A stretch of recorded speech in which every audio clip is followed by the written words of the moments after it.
bitch, he said as he rose over Shiga. Down on Nensi, the holograms were vanishing like ghosts, and most of the neon was already cold and dead. He slipped thick black coffee from a street vendor foam thimble and watched the sun come up. You fly away, honey. Towns like this are for people who like to weigh down. But that wasn't it, really. And he was finding it increasingly hard to maintain his sense of betrayal. She just wanted a ticket home, and the ram in his Hitachi could buy it for her. If she could find the right fence, and that business with the 50, she'd almost turned it down, knowing she was about to rip him from the rest of what he had. When he climbed out of the elevator, the same boy was on the desk. Different textbook. Good buddy, Case said, across the plastic turf. You don't need to tell me. I know already.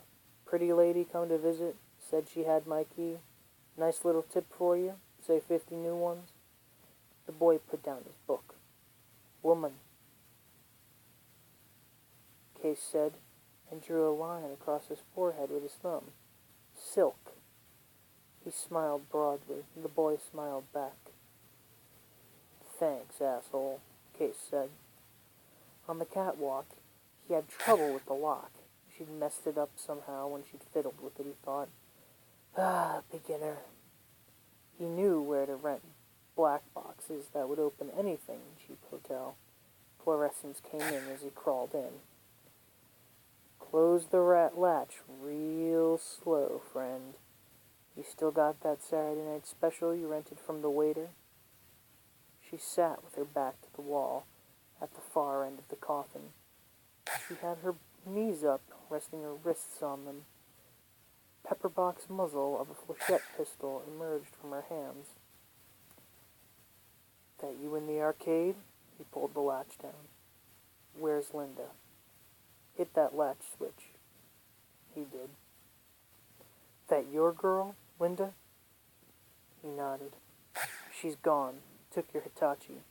Real nervous kid. What about that gun, man? She wore mirrored glasses. Her clothes were black, the heels of black boots deep in the temper foam. I took it back to Shin to get my deposit. Sold his bullets back to him at half of what I paid. You want the money? No. You want some dry ice? All I got right now.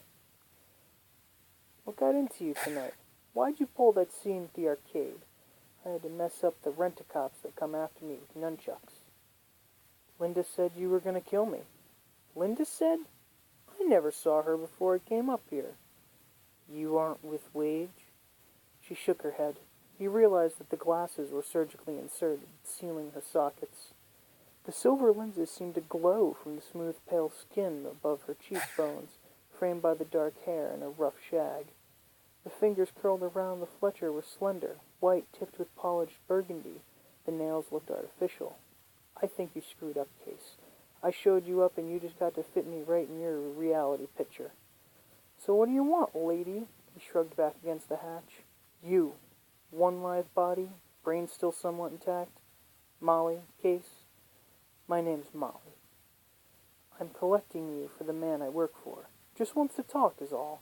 Nobody wants to hurt you. That's good. Except I do hurt people sometimes, Case. I guess it's the way I'm wired. She wore tight black glove leather jeans and a bulky black jacket for some matte fabric that seemed to absorb light.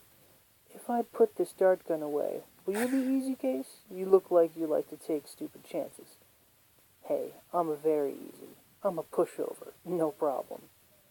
That's fine, man. The flechette vanished into the black jacket. Because you try to fuck around with me, and you'll be taking one of the stupidest chances of your whole life. She held out her hands, palms up.